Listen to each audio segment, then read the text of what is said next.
말씀 제목에는 하나님을 아는 능력 그랬습니다. 근데 사실은 하나님을 아는 영성, 어떻게 하나님을 알 수 있을 것인가, 이것을 말씀드리려고 합니다.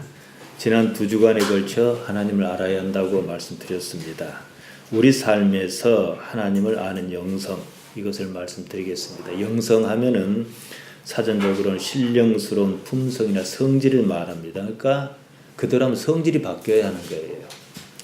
하나님께서는 영이십니다. 눈으로 볼 수 있는 분이 아니라 그 말씀입니다. 근본적으로 우리도 몸이 없어야 하나님을 인식합니다. 그런데 몸이 있는 상황에서 어떻게 인식할 것이냐, 이거지요. 요한복음 4장 24절 이리 말합니다. 하나님께서는 영이시니 예배하는 자가 신령과 진정으로 예배할지니라. 하나님께서 영이시다. 푸니마호 데오스, 영으로 계신다. 그 때문에 몸으로 말고 신령과 진정으로 예배하라, 그 말씀입니다. 신령과 진정으로 엔 푸니마타이 카이 알레데이야. 엔 푸니마타, 영 안에서 카이, 그리고 알레데이야, 진실로. 어째서 이렇게 번역했는지 잘 모르겠어요. 제대로 하면 이렇습니다. 하나님께서는 영이시니 예배하는 자 역시 영으로 또한 사실로 예배하라, 이 말씀이에요. 하나님께서 영이시다. 또 예배하는 자가 영으로 예배하라. 공통적으로 뭐가 나옵니까? 영, 푸니머가 나옵니다. 하나님과 사람이 통할 수 있는 근거가 영이다, 이거예요. 육은 아니에요. 다만 사람이 거짓이하는 사실로, 진실로 예배드려야 한다, 이거지요. 무엇을 영이라 하든지 간에 말이지요. 아무튼 하나님께서는 눈에는 보이지 않는 분이십니다. 다른 방법으로 알아차려야 합니다. 하나님을 알아차리게 하려고 삶에 이런 일 저런 일이 있습니다. 하나님을 아는 성품이 영성입니다. 우리는 삶에서 하나님을 알아차립니다. 때문에 삶을 허투루 살 수 없습니다. 우리가 믿음의 사람이라 부르는 사람이 있어요. 그들이 삶을 어떻게 살았는지 살펴보는 것이 쉬울 것입니다. 야곱 얘기를 오늘은 길게 드리려고 합니다. 야곱에게서 영성은 무엇인지, 그가 어떻게 하나님을 생각했는지, 또 하나님을 어떻게 이해하고 알아차렸는지 오늘 살펴보려고 합니다. 창세기 41장 56절에 보면 온 땅에 기근이 심각하게 들었다고 합니다. 애굽은 예외였습니다. 거기도 사실 기근이 들었는데요. 7년 기근을 잘 준비한 탓에, 7년 정도 기근이 나면 싹 없어져 버리거든요. 잘 준비한 탓에 거기는 사실 피한 셈이었죠. 야곱은 식소를 데리고 기근을 피하여 애굽으로 내려갑니다. 가보니 아들이 총리였습니다. 야곱이 바로에게 나아갑니다. 바로가 나이를 묻습니다. 야곱은 130년으로 험악한 세월을 보내었나이다, 그럽니다. 바로가 모르는 험악한 세월이 있어요. 겉보기와 달리 하나님을 어떻게 이해했느냐, 이게 들어있지요. 요셉은 야곱에게 특별한 아들이었습니다. 사랑하는 아내 라헬의 소생이었습니다. 그 때문에 특별히 더 아꼈습니다. 죽은 줄 알았습니다. 그가 멀쩡히 살아있을 뿐 아니라 애굽 온 땅의 총리로 있었다는 사실입니다. 덕분에 기근이 무색하게 풍요로운 땅에 잘 먹고 잘 살 수 있었습니다. 그런데 이것이 마냥 좋다, 기쁘다, 아들 잘 둬서 살았다, 이 개념을 뛰어넘습니다. 야곱에게는 그게 문제가 아니었어요. 지금 이처럼 잘 먹고 잘 사는 이면에 무엇이 있었느냐, 이 점에 주목했습니다. 하나님이었습니다. 하나님께서는 일찍이 큰 기근까지 염두에 두셨다는 사실입니다. 아들 요셉을 먼저 애굽에 보냈고 총리 자리에 오르게 하신 분이 하나님이시라는 거예요. 하나님을 모르는 뭐예요? 사람이 고민을 많이 하겠죠. 이러다 죽는 게 아닌가, 나는 이러다 끝나는 게 아닌가 하겠죠. 그러나 뒤집어서 하나님을 안다면 우리가 지금 우리 인생을 회고할 수 있습니다. 지금 이 자리에 온 것은 결과긴 하지만은 이게 전부거든요. 이럴 줄 알았으면은 그렇게 고민 안 했을 거예요, 아마. 지난 인생에서 말이지요.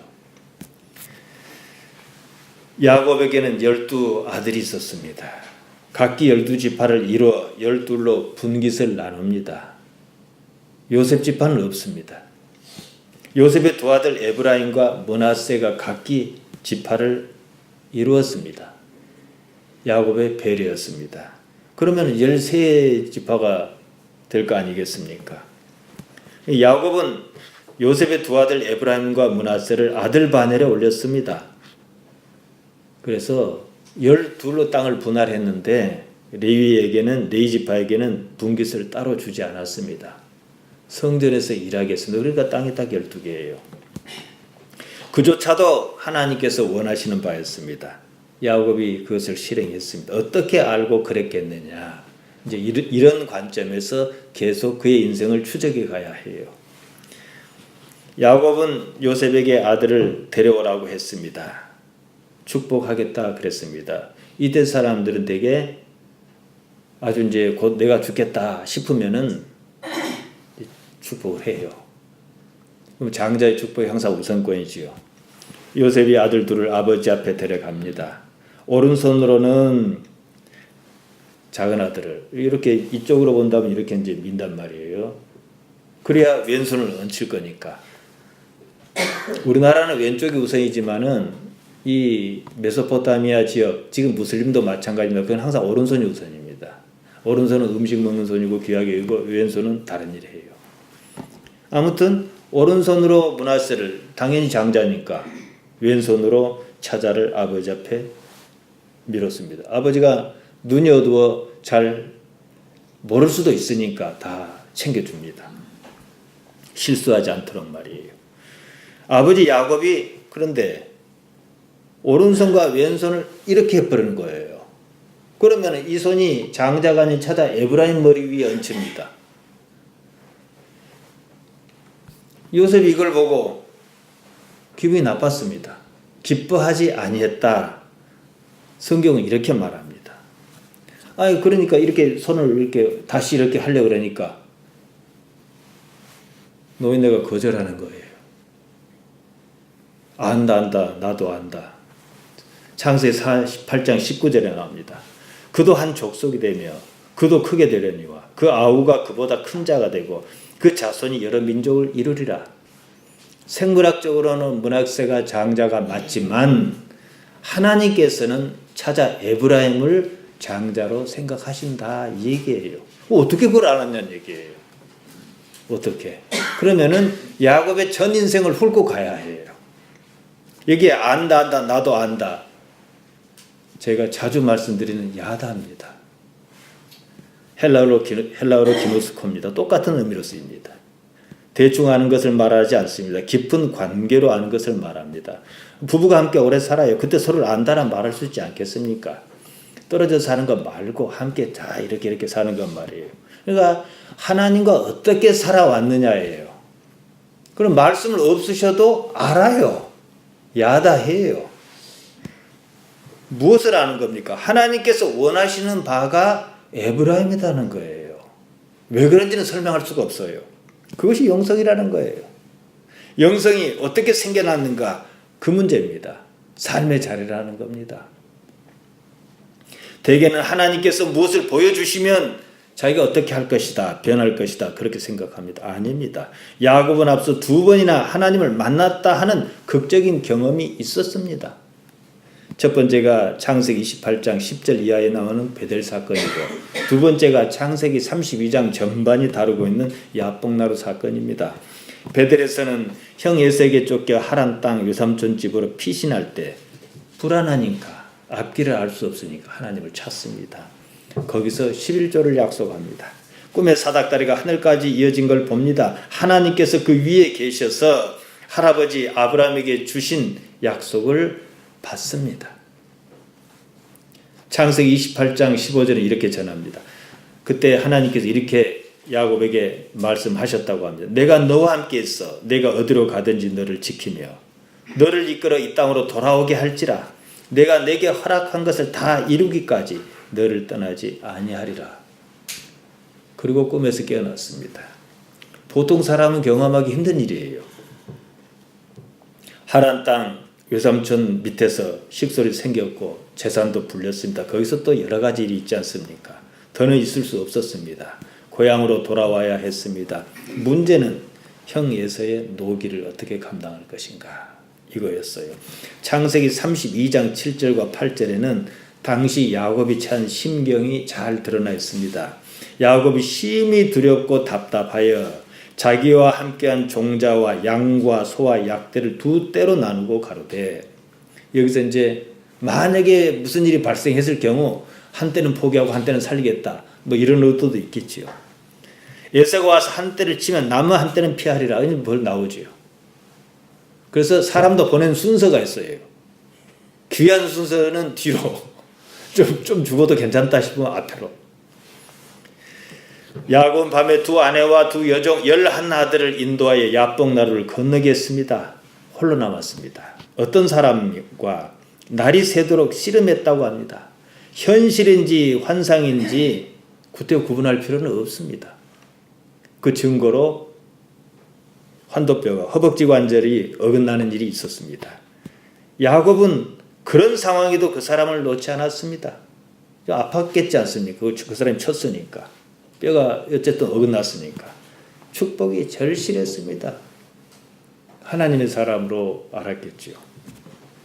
이제 하다하다 날이 새고 하다하다 안 되니까 야곱에게 이름을 묻습니다. 그가 말하기를 야곱이라 그러니까 이제는 야곱이 아니라 이스라엘이라 부를 것이라 그랬습니다. 그래서 오늘날 이스라엘입니다. 하나님과 겨루어 이겼다는 거예요. 이게 보통 이름 아닙니다. 축복을 따냈습니다. 야곱은 그것을 브니엘이라 이름 지었습니다. 하나님을 보았다 이 뜻입니다. 첫 번째 사건이 베델 하나님의 집이고 바로 이 두 번째 사건이 하나님을 보았다는 의미를 지닙니다.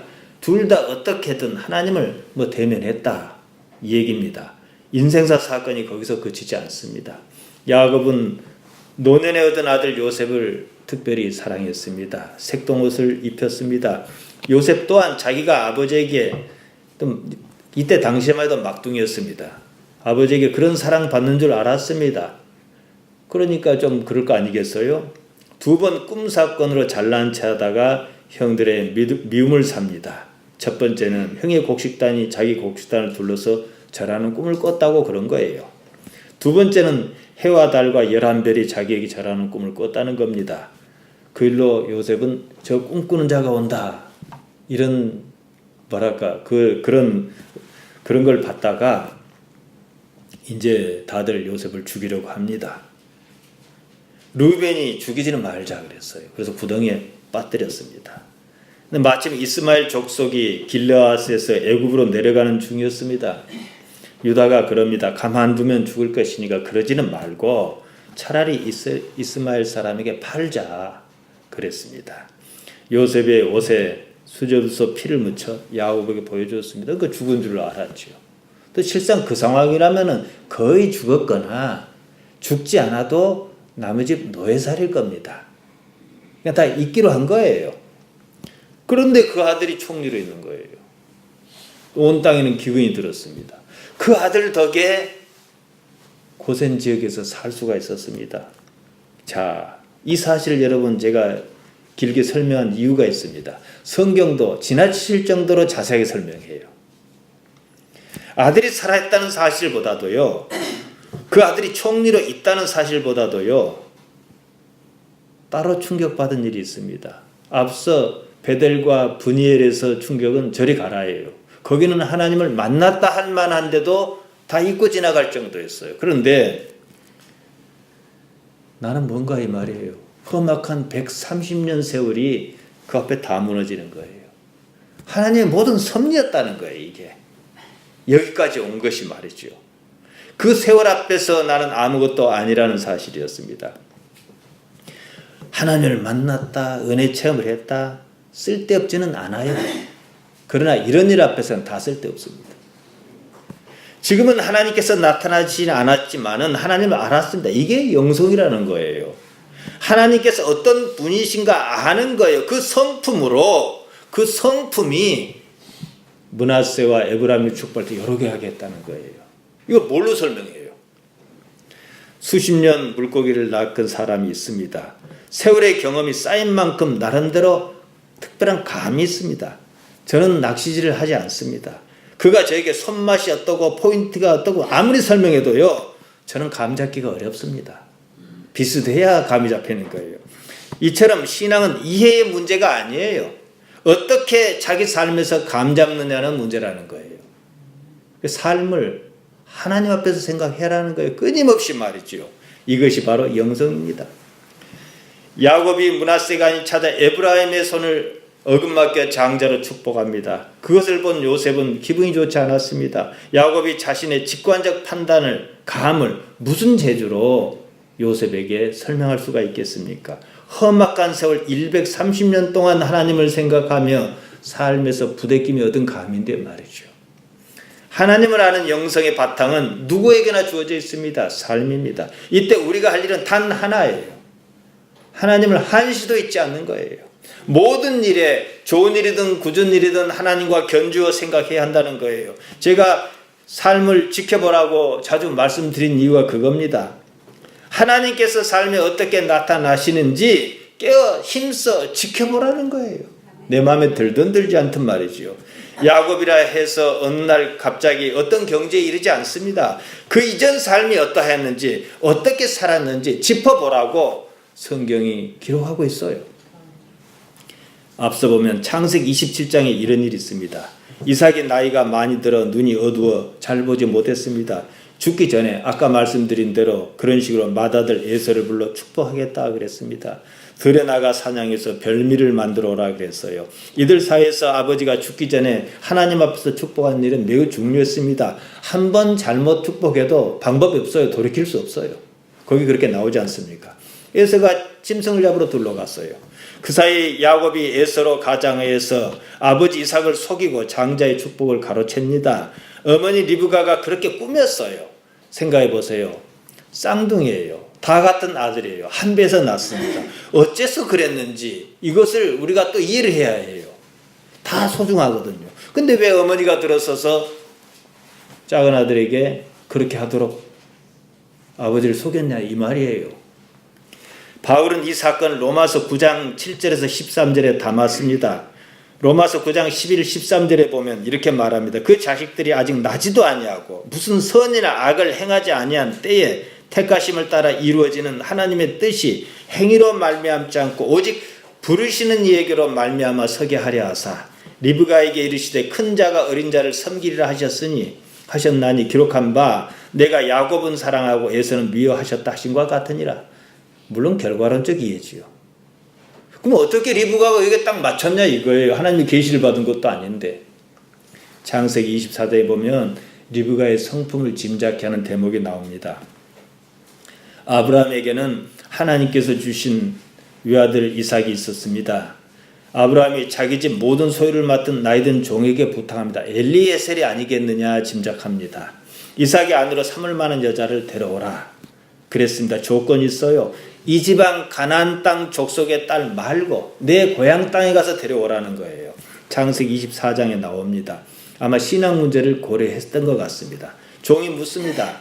가서 여자를 골랐는데 오지 않겠다면 어떻게 할 것입니까? 아들을 그리로 데려갈 것이냐 묻습니다. 여자가 따라오려 하지 않으면 네 책임 아니다 그랬어요. 조건을 충족하기가 참 쉽지 않아 보입니다. 아브라함이 결코 이 땅을 떠나지 말게 하라 그랬습니다. 창세기 24장 7절입니다. 하늘의 하나님 여호와께서 나를 내 아버지의 집과 내 본토에서 떠나게 하시고 내게 말씀하시며 내게 맹세하여 이르시기를 이 땅을 내 씨에게 주리라 하셨으니 그가 그 사자를 앞서 보내실지라 내가 거기서 내 아들을 위하여 아내를 택할지니라 그랬습니다. 이삭을 데리고 가지 말라 한 것 역시 신앙 때문이 아니었겠는가. 왜냐하면 하나님께 가지 말라고 그러셨으니까. 아브라함이 하나님을 어떻게 여겼는지 충분히 짐작할 수 있습니다. 아브라함의 종이 낙타 10匹를 끌고 주인의 신부감을 찾으러 갑니다.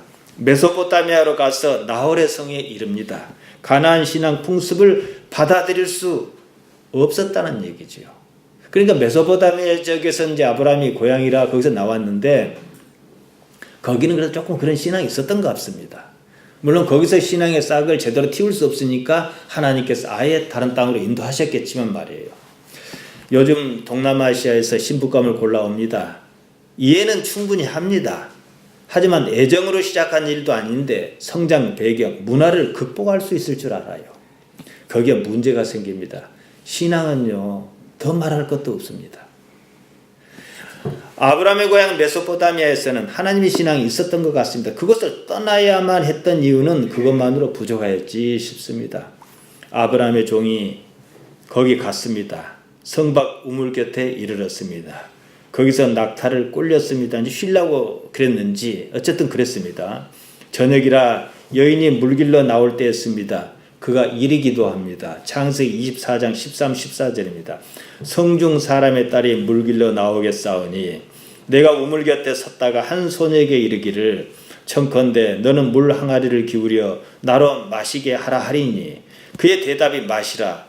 내가 당신의 약대에게도 마시우리라 하면 그는 주께서 주의 종 이삭을 위하여 정하신 자라. 이로 인하여 주께서 나의 주인에게 은혜 베푸심을 내가 알겠나이다. 물길로 올 시간이에요. 근데 누구든지 하나 딱 짚어서 나로 물을 좀 마시게 해달라. 이렇게 얘기했는데 그 여자가 약대까지도 물을 마시게 해주면 주의 종 이삭의 아들 저기 신부감인 줄 알겠나이다 이거예요. 근데 그게 어떻게 가능하겠어요? 설명해 드릴게요. 근데 신앙인들에게는 무턱대고 이렇게 하나님 앞에 베팅하는 사람이 있어요. 참 곤란합니다. 모든 것이요 그럴만해야 해요. 이 사람도 그럴만하니까 그런 거예요. 아브라함이든 그의 종이든 구구절절히 하나님을 사모하는 마음이랄까 그랬습니다. 그런 사람은 그럴 수 있습니다. 종이 기도를 마치기도 전에 리브가라는 여자가 물동이를 어깨에 메고 옵니다. 리브가가 우물로 내려가 물동이에 물을 채워 올라왔습니다. 종이 리브가에 가서 물을 조금 마시게 해달라 그랬습니다. 리브가가 급히 물동이를 내려 물을 마시게 했습니다. 이제 물을 마시는 사이에 보니까 낙타가 무릎을 꿇고 이제 앉아 있는 게 10마리가 있는 게 보이겠지요.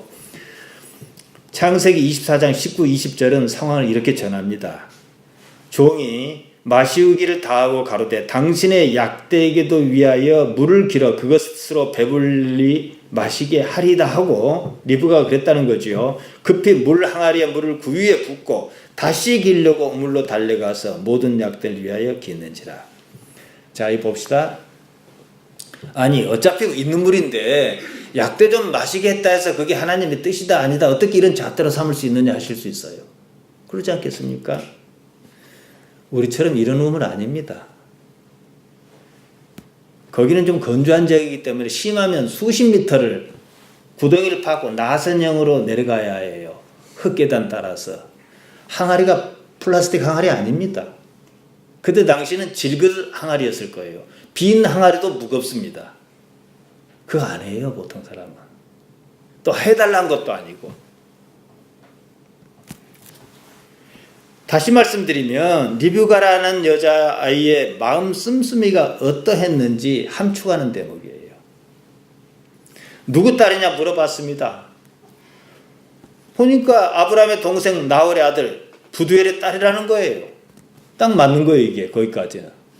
하나씩 검증의 단계를 거쳐갑니다. 내 고향 내 족속에서 찾으란 첫 번째 조건과 자기가 제시한 우물물 사건으로 두 번째 조건을 충족합니다. 이에 종이 여호와께 머리를 숙여 경배하면서 이렇게 찬송하는 거예요. 창세기 24장 27절입니다. 가로되 나의 주인 아브라함의 하나님 여호와를 찬송하나이다. 나의 주인에게 주의 인자와 성실을 끊이지 아니하셨사오며 여호와께서 길에서 나를 인도하사 내 주인의 동생의 집에 이르게 하셨나이다. 물론 쉬운 일은 아니지만은 자기 집에 데리고 있는 사람이 하나님을 이렇게 섬길 정도면 그 주인이 어떻겠습니까? 물론 다 적용할 수 있는 것도 아니고 쉬운 일은 물론 아니겠지만 그 대신 그 어떤 부분을 인정할 수 있지 않겠습니까? 순적이 하나님 앞에 살면요 상황이 이처럼 보입니다. 제가 순적하다는 말 순할 순갈 적자입니다. 거스르지 않고 따른다는 뜻입니다. 우리 신앙에서는 매우 중요한 문제입니다. 삶을 어떻게 보느냐, 성품이 하나님께 가까이 가 있어야 해요. 이게 영성입니다. 우악스럽거나 모질거나 그런 사람은 천없는 능력을 일으켜도 영성을 갖췄다 말할 수 없습니다. 리브가가 뭡니까? 그 성품을 보십시오. 그런 여자가 야곱을, 에서가 아닌 야곱이 하나님께서 선택하셨다는 걸 안 거예요.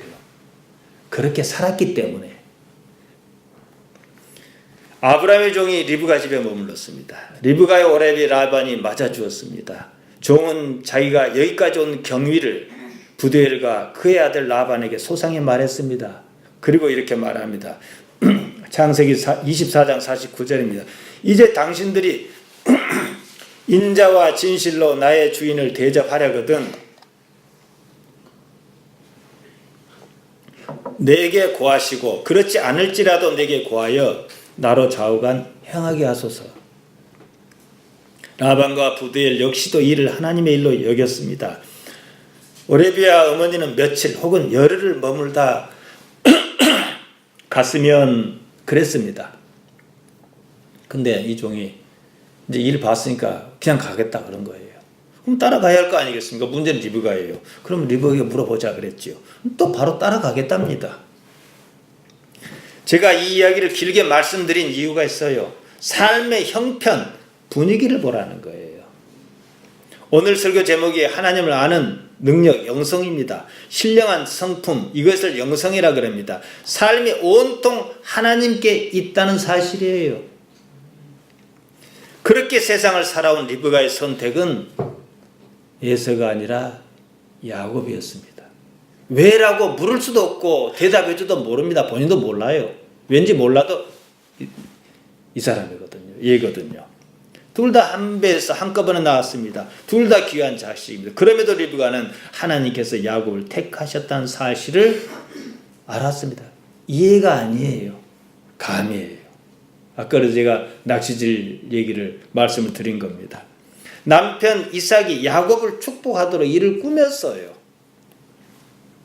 여기서 다들 간과하는 점이 있습니다. 대개 축복이 그만큼 중요하다는 사실은 말해요. 근데 대개 이것만 말하고 말아요. 축복보다 더 중요한 게 있습니다. 하나님의 의지를 어떻게 하느냐는 문제예요. 하나님께서 누구에게 축복하여 주시기 원하니까 그걸 아느냐는 거예요. 여러분이 쌍둥이 아이가 있으면은 이 애를 하나님께서 축복할 것이다. 어떻게 알겠어요? 조금 전 제가 삶이 하나님 앞에 순적하여야 한다 그랬습니다. 하나님을 거스르지 않고 따르는 삶일 때 거기에 익숙한 무엇이 있습니다. 그것으로 하나님의 의지를 감잡을 수 있다는 거예요. 우리 기독신앙의 영성이 여기 있습니다. 무슨 능력이 아니에요. 베델의 능력, 야복날의 능력은 아무것도 아닙니다. 그것은요, 신앙적 가치, 신앙적 증거로서의 가치가 있을 뿐이에요.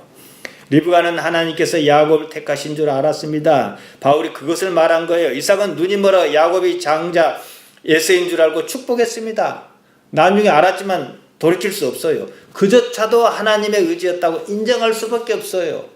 이들 삶에서 하나님 빼면 뭐가 남습니까? 아무것도 없어요. 여러분이 지금 그런 삶을 살고 계시느냐? 이거예요. 지금 야곱 얘기하는 것 아니고 이삭 얘기하는 거 아니에요. 우리 얘기하는 겁니다. 우리가 흔히 말하는 믿음의 사람이란 삶에 자신의 의지가 없는 사람이에요. 자기 것이 없는, 자기라는 것이 없습니다. 그에게는 온통 하나님만 남습니다. 우리가 할 수 있는 유일한 일은 지금 여기에 하나님께서 어떻게 계시나 하고 지켜보는 것입니다. 그가 하나님의 사람이에요. 지금까지는 자기 생각대로 판단대로 살았습니다. 지금은 아니에요. 변했습니다. 이제부터는 내 뜻이 아니라 하나님의 뜻을 추구합니다. 하나님은 언제나 오르시다는 사실에 의심을 품지 않습니다. 130년의 험악한 세월 동안 야곱은 하나님을 배웠습니다. 이게 인생이에요. 우리에게 이런 인생이 있는 이유에 어떤 사람은 야곱처럼 130년이 걸친 사람이 있고 에녹처럼 그런 거 없는 사람도 있을 수 있어요. 드물긴 하겠지만 어떤 사람은 1000년을 걸쳐도 하나님을 모릅니다. 사람은 자기 인생에서 하나님을 압니다. 그리고 그 하나님과 영원한 존재로 있습니다. 이것이 바로 거듭났다고 번역한 하늘로부터 났다는 말, 위로부터 났다는 말 겟네데 아노덴입니다. 대부분의 사람이 야곱과 같이 험악한 세월을 보내고서야 하나님을 압니다. 그나마 그것도 다행이에요. 이 영역에서 벗어난 사람은 거론할 가치가 없습니다. 미국이 자랑하는 신학자가 있습니다. 나인홀드 니버입니다. 그는 이렇게 기도했습니다. 주여, 저에게 이런 것을 주십시오. 바꿀 수 없는 일을 받아들이는 평온한 마음을, 바꿀 수 있는 일을 바꿀 수 있는 용기를, 그리고 이 둘을 분별하는 지혜를. 니버의 영성이 읽힙니다. 바꿀 수 없는 일이 무엇인지, 바꿀 수 있는 일이 무엇인지 안다는 점이에요. 거기에 내가 좋다, 싫다, 선호한다 이건 없어요. 신앙이 깊어갈수록 절실한 문제입니다. 하나님께서는 완전하십니다. 다만 우리가 판단의 기준을 우리 자신에게 두거나 그것을 이해하지 못하여 받아들이지 못할 뿐입니다. 흔히들 착각합니다. 하나님의 의지를 자기 입맛에 맞게 바꾸려고 합니다. 그게 능력인 줄 압니다. 어리석습니다. 내가 바뀌어가요. 죽는 날 한번 돌이켜 보십시오. 우리가 평생 신앙생활 해요. 하나님이 바뀌었습니까? 내가 바뀌었습니까? 일찍 바뀌면 무엇이 좋을까요? 고난이 그만큼 적어요. 바꿀 수 없는 일은 그냥 받아들여야 해요. 바꿀 수 없는 일을 바꾸려 하는 것은 하나님의 완전성에 도전하는 행위입니다. 내가 하나님보다 더 잘났다 이 말이에요. 사실 고난은 그 때문입니다. 끝까지 가면 누구나 다 자기를 버릴 수밖에 없는 처지에 내몰립니다. 늦을수록 손해입니다. 130년까지 갈 것도 없어요. 하나님께서는 기본적으로 우리에게 모든 것을 허락하셨습니다. 창세기 1장 28절에 보면 생육하고 번성하라 그러셨습니다. 모든 것이 다 가능하다 그 뜻입니다. 그런데 그것이 가능하지 않아야 할 때가 있습니다. 하나님으로부터 멀어질 때입니다. 우리가 고난에 처해 있는 경우가 있습니다. 그조차도 우리가 하나님께 더 가까이 다가가게 하려고 하는 하나님의 조처입니다.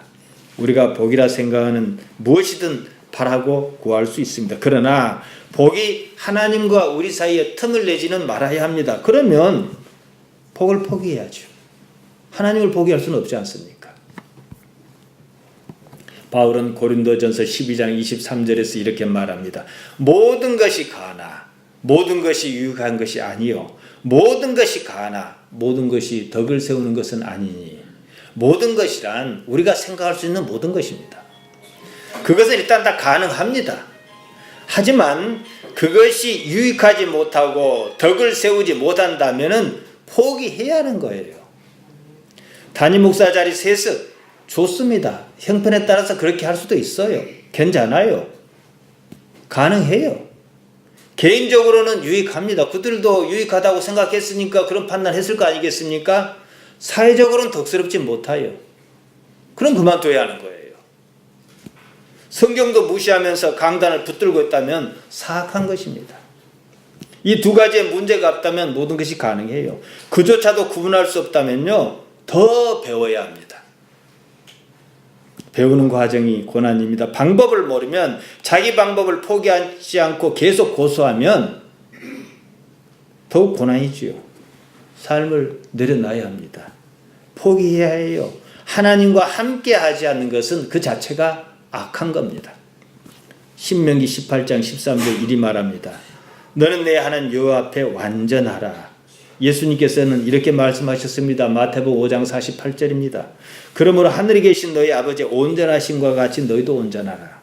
완전이나 온전이나 큰 틀에서 의미는 같습니다. 구분하자면 완전이란 말은 한치의 어긋남도 없다는 뜻이고 좀 율법적 특성이 강하지요. 또 필요한 요소를 모두 갖추어 부족함이 없다 그런 뜻이고요. 온전은 독립적으로 쓰이지 않습니다. 온전하다고 이렇게 쓰는데 본바탕대로 고스란하다 이 뜻입니다. 완전하다는 말은 그대로 말 그대로 불완전하지 않게 하라는 것입니다. 온전하다라는 말은 본바탕을 고스란히 오롯이 유지하라 이 뜻입니다. 예수님의 말씀이 보다 현실적입니다. 우리 안에 있는 본바탕을 회복하라는 거예요. 왜냐? 우리가 하나님께로부터 났기 때문입니다. 완전은 선입니다. 불완전은 악이에요. 우리가 알아차려야 하는 것은 그 사실을 깨닫는 일입니다. 신앙이라면 누구나 그처럼 깨달으면 어떤 깨달음이 경지가 있어요. 절에만 깨닫는 거 아니에요. 기독교 기노스코 야다 깨달음이에요. 삶을 어떻게 깨달을 것인가. 바꿀 수 없는 일은 받아들여야 합니다. 바꿀 수 있는 일은 믿음을 필요로 합니다. 이 둘의 차이를 구분하지 못하면 신앙에 일관성이 없고 혼란이 있습니다. 믿으면 다 이루어진다 했다가 뜻대로 잘 이루어지지 않으면 하나님 뜻이 아니라 그럽니다. 이랬다 저랬다 그럽니다. 그 둘을 구분하는 성품이 영성이라는 거예요. 가나 혼인잔치집에 포도주가 다 떨어졌습니다. 모친이 예수님께 어떻게 해서 주었으면 하는 이런 의도가 있었는지 그런 말을 합니다. 예수님께서 요한복음 2장 4절에서 이리 말씀하셨습니다. 내 때가 아직 이르지 못하였나이다. 예수님하고 특정 짓지 말고요. 그냥 사람의 아들만 보세요. 사람의 아들을 이르신 그분께서 내 때가 아직 이르지 못하였나이다. 이게 영성이에요. 무엇을 알고 계시다는 뜻이거든요. 내 때가 아니라는 사실을 알고 계시거든요. 삶의 경지에 일단 이르러 계셨다 그겁니다. 우리가 믿음이라고 말하는 것은요. 이때서야 가능한 거예요. 바울은 로마서 12장 2절에서 말합니다. 너희는 이 세대를 본받지 말고 오직 마음을 새롭게 하며 변화를 받아 하나님의 선하시고 기뻐하시고 온전하신 뜻이 무엇인지 분별하도록 하라. 이 말의 핵심은 분별하랍니다. 그것이 신령한 성품, 영성입니다. 우리는 인생을 통해서 하나님을 배웁니다. 인생에서 어떤 경지에 이르러야 합니다. 세세한 것은 몰라도 이 정도면은 하나님께서 원하시겠다, 아니겠다 알아야 하는 거예요. 인생의 주인은 하나님이십니다. 우리가 아니에요. 우리가 하나님으로부터 나왔기 때문입니다. 인생을 자기 마음대로 살 수 있는 것이라 여긴다면 그렇고 그런 세상 더 살아야 합니다. 하나님께서는 세상을 창조만 하신 것이 아니에요. 주권을 행사하고 계십니다. 그것이 하나님 나라예요. 그 사실을 깨닫는 것이 우리 신앙이에요. 이 세상은 완전합니다. 하나님께서 완전하시니까요. 우리가 눈으로 보기에 불의가 넘치고 정의롭지 못합니다. 불완전해 보입니다. 그것은 하나님께서 완전하지 않아서가 아니에요. 우리가 완전하지 못하기 때문입니다. 되게 이것을 이해 못해요. 그래서 이 세상이 아닌 다른 어떤 이상적인 세상을 그려놓고 꿈꿉니다. 흔히들 생각하는 천국이니 천당이니 극락이니 열반이니 다 그거예요. 그래 이건 말고 저기로 가자는 거예요. 이건 아니니까. 그러면 이 아닌 이 세상을 왜 만드셨을까요? 이 아닌 이 세상이 불완전한 이 세상이 세상이라면 하나님께서 불완전하신 거잖아요. 그러니까 우리는 여기서 생각을 바꿔야 해요. 내가 불완전하다고 여기고 있는 것은 아닌지 내 삶이 이렇고 이런 것이 옳지 않다고 여기고 있는 것은 아닌지 다른 시각은 없는지 생각해야 하는 거예요. 그것은 하나님의 창조와 통치를 인정하지 않은 도피적 행위입니다. 그 때문에 그런 이상향을 제시한 사람 중에요. 상당수가 말년에 가면은 이해하기 힘든 짓을 저질러요. 교인에게는 그렇게 좋은 세상, 이 세상 뭐 필요 있냐? 그래 놓고 자기 자신은 쏙 빠집니다. 이 세상에서 털을 잡으려고 그럽니다. 사기친 거예요. 강단에 일이 있어요. 하박국을 보십시오. 적어도 하박국 선지자가 한 고민 정도는 우리는 해야 해요. 하나님 왜 이 세상에 이렇게 불의가 많습니까? 저는 이해를 못하겠습니다. 하나님께서 만드신 세상이고 하나님께서 옳으시고 정의로우시니까 불의가 없어야 하지 않겠습니까? 답을 얻든지 못 얻든지 간에 질문해야 하는 거예요. 하박국에게 세상에는 하나님께서 아니 계신 것 같았다는 거지요. 이것은 뭐냐? 세상에 불의가 문제가 아니라 그러면 하나님 없어야 하는 거거든요. 그게 고민스러웠던 거거든요. 이해 못한 겁니다. 하나님께서 아니 계시거나 무능력하시거나 그런 것이 아니었다는 사실입니다. 정의로우신 하나님께서 창조하신 세상이 불의하다면 그런 세상 문제가 아니에요. 하나님의 존재가 문제지요. 욥도 마찬가지였습니다. 그가 위대한 것은 이해하지 못한 것을 이해하고 있는 것처럼 만용을 부리지 않았다는 점입니다. 욥은 자신의 처지를 그냥 있는 그대로 힘들면 힘들다 그랬고 아프면 아프다 그랬고 왜 내게 이런 인생이 있느냐 그랬을 뿐이지 다른 것을 부정하지는 않았습니다. 욥은 자신의 처지를 그냥 그렇게 말했습니다.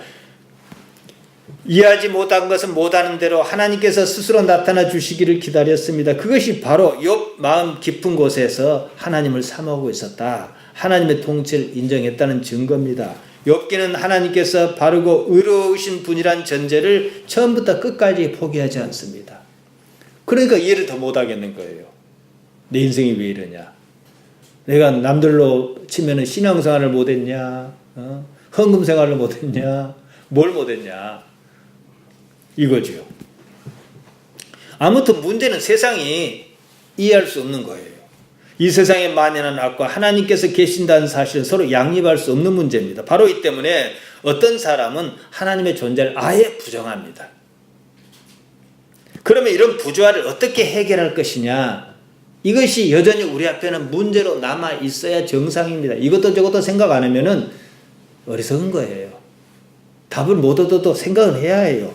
하나님께서는 태초부터 지금까지 그리고 영원히 바르고 의로운 분이십니다. 이것을 부정할 사람은 없습니다. 또한 실제적으로 세상을 다스리십니다.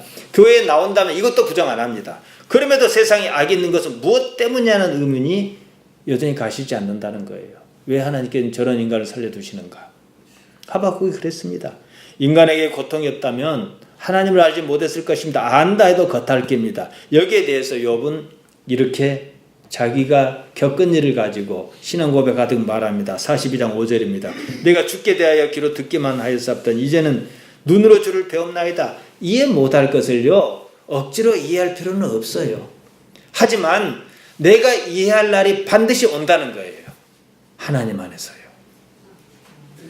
보다 더 높은 차원에서 보면요, 불평했던 일이 정말로 아무것도 아닙니다. 우리가 행복하다고 또는 불행하다고 느끼는 것은요, 그것이 사실이기 때문이 아니에요. 다 감정입니다. 감정은요, 몸이 죽으면 한꺼번에 없어집니다. 이 세상에서만, 이 땅 삶에서만 느끼는 감정이에요. 이 삶을 벗어났을 때도 그런 감정이 있을까요? 지구만 벗어나도 그런 감정은 소용이 없습니다. 영원한 세계에서는 더욱 그럽니다. 우리 집사님들이 좀 더 젊어야 하겠습니다만 제가 돈이 좀 많다 그러면 꼭 모시고 갈 때가 딱 한 군데 있어요. 극광을 보러, 카나다 저쪽에 북극광을 보러 가고 싶어요. 사람 변합니다. 그건 예수님 예자도 끊이지도 않고 기도도 안 하는데 왜 변합니까? 신비롭다고 느끼고 갔다 온 사람은 변해요. 많이들. 그거 보면 삶이 변해요. 말로 표현할 수 없는 신비가 감동으로 밀려와 그렇답니다. 사실은요, 극광이 신비해서 그런 게 아니에요. 과학적 이치입니다. 지구에 살면서 그 자기장이 없는 데 아닙니까? 그러니까 태양풍이 막 쏟아지는 거죠. 지구에 살면서 쉽게 볼 수 없는 것을 봐서 그런 거예요. 지구를 벗어난 듯한 감정이 생깁니다. 일상의 삶에서 볼 수 없는 것을 보는 순간 삶을 초월한 듯한 감정이 생기는 거예요. 때문에 우리는 삶에서 느끼는 감정을, 특히 나쁜 감정을 확대할 필요가 없다는 거예요. 조금만 더 눈을 크게 뜨고 보세요. 여러분 자신이 단 한 사람의 개체가 아니고 60억이라고 하는 한 덩이 하나라고 한번 생각해 보세요. 제가 간혹 말씀드리지요. 비행기만 타도 그러는데 우주선을 탈 수 있으면 돈이 많으면 좀 돈 내고 탈 필요도 있어요. 좀 위에서 하늘을 내려다 보세요. 그 밑에 번개가 번뜩번뜩하고 구름이 껴있고 그런데 난리가 나든 뭐가 나든 그 위에만 가도 아무런 문제가 없잖아요. 좀 그렇게 생각할 필요가 있어요. 칼세이건이 말한 것처럼 누구나 우주를 생각하면 신의 경지에 가까이 갈 수 있어요. 적어도 시야를 좀 넓혀볼 필요는 없죠. 우리가 불의하다고 느끼는 그것에 대해서 이해할 수는 없더라도 우리는 여전히 올바르고 의로우신 하나님의 살아계심을 인정해야 합니다. 우리가 읽은 본문입니다. 히브리서 11장 6절. 믿음이 없이는 기쁘시게 못하나니 하나님께 나아가는 자는 반드시 그가 계신 것과 또한 그가 자기를 찾는 자에게 상 주시는 이심을 믿어야 할지라. 믿음은 피스티스입니다. 신앙이에요. 신앙이 없이는, 다른 말로 하면은 신뢰거든요. 하나님에 대한 신뢰 없이는 하나님을 기쁘시게 할 수 없어요. 하나님께 나아가겠다고 마음을 먹었다면 일단 하나님께서 이 세상을 친히 다스리고 계신다는 사실부터 인정해야 합니다. 자신의 삶을 그리고 신뢰해야 해요. 하나님을 인정하는 사람의 삶이니까요.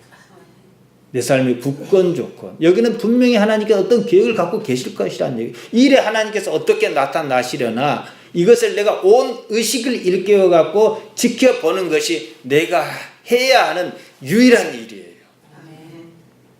하나님께서 그런 자세로 세상을 사는 사람에게 상 주실 것이 분명합니다.